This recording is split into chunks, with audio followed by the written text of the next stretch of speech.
I only read the classics, only highbrow scholarly tomes for me, is what you might think I would say if you've scrolled through and watched some of my videos. But the truth is, I will read contemporary fiction and anything really, as long as it fits these requirements. What might those be?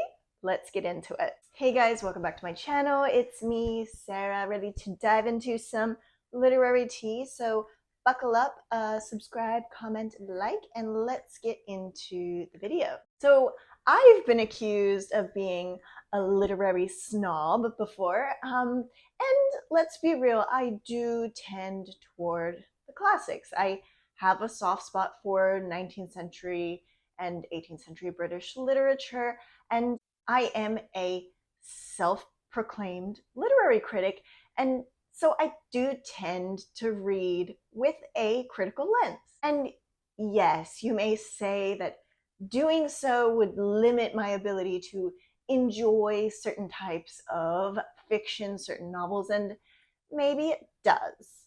But I do want to push back on that idea and just say that, in this age of anti-intellectualism, one needs to be okay with reading with a critical mind. And furthermore, I mean, we all read with a critical lens. We all do this, whether we are conscious of it or not. You did book reports when you were young. We all read something and we form opinions. You think about the parts that you did like and the parts that you didn't like. You think about what something might represent or what the author might be trying to say. It's just inevitable that you will consider these things to some degree. It all comes with consuming anything, whether it's food, film, theater, whatever it is, you're going to form some kind of opinion about it. I don't want to be a literature snob. I do try to branch out.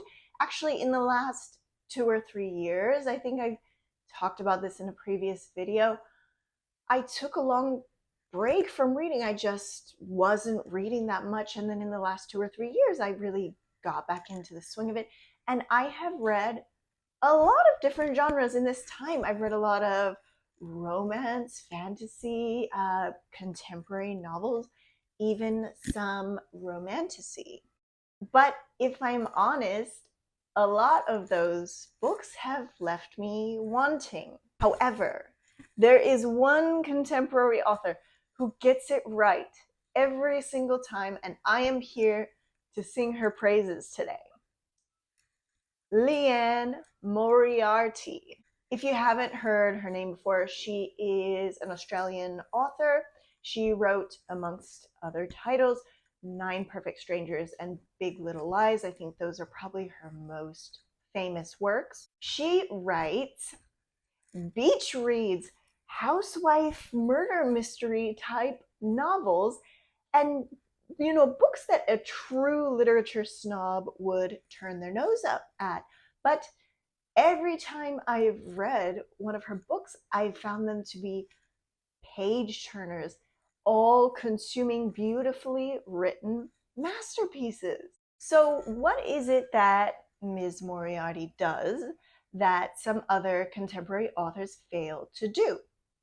Having read 3 of her books now, I have picked up on some of the literary devices that she uses and some of her writing techniques and some patterns that I think have contributed to her success. Firstly, she writes what she knows.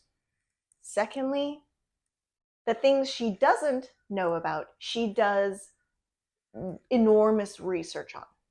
And third, she is able to drop hints and then tie up loose threads and make the story come together in a way that every single one of them is an absolute banger. And this obviously comes with a well thought out outline. So to the first point, Liane Moriarty writes about what she knows. She's from Sydney, and so many of her stories take place in Sydney. the way she describes the city and the weather and the styles of houses in the suburbs, it's very clear that she is a Sydney sider, and she's able to beautifully paint the picture for you, even if you are not. In Apples Never Fall, she describes the Delaney household in all its white picket perfection, a beautiful two-story home full of four beautiful children, and it's got the tennis court in the back and the veranda and everything. If you have been to the Sydney suburbs, you know exactly what kind of house she's talking about. And if you don't, she describes it in a way that you can absolutely imagine it. You can believe the places that she's telling you about. On other topics that she knows, she's someone who has struggled with infertility in the past, and this is a topic that comes up again and again in her books. The heartache, the process, that she writes about it in a way that is realistic.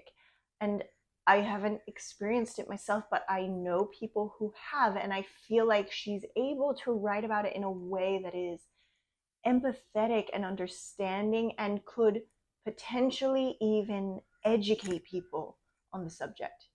And to my second point, she herself is able to be educated on subjects that she doesn't know about. So she goes to great lengths to research different topics that she fits into the stories. So if you've ever tried to write a novel or a story or whatever it is, you know that the details are important. And if someone understands that topic more than you, they're going to pick up on these details and go, this is not realistic. This is not, I can't get into this, because they don't understand this topic that they are writing about. Your topics need to be researched in order for you to write a book that other people can enjoy and for it to feel like a real story. So I was recently working on a story that I've been working on for a long time, and I wanted to include a Romani character. And as I started writing, I realized I don't know anything about Romani people, about their culture, and I had to go back and research so strenuously and try to make this feel realistic. And it got to the point where every line, every detail that I wrote, I had to try to check and make sure if that was realistic, because if you don't know, you could easily get caught saying something that would clearly be untrue. But Liane Moriarty goes the distance when it comes to topics she doesn't understand. In Truly Madly Guilty, there is a character with a hoarding disorder, like a full-on hoarding disorder. And in the acknowledgments for the book, Ms. Moriarty left a thank you to the expert psychologist who specifically works with hoarding disorders, whom she spoke to at length and interviewed to make sure she was getting details right, to make sure that it felt realistic, respectful, and believable. And it just goes to show how these important details really pay off. And lastly, Moriarty is able to weave together a trail of breadcrumbs that keeps you nibbling. She'll mention a small detail here and there, and you don't really think it's important to the story, but it's enough that it's memorable. And lo and behold, 100 pages later, that little detail comes up again and just blows your mind. And it's so vitally important to writing a good story. The artistry of tying up loose ends and making everything come together gives the reader this incredible sense of satisfaction and payoff. It's like you solved the mystery together.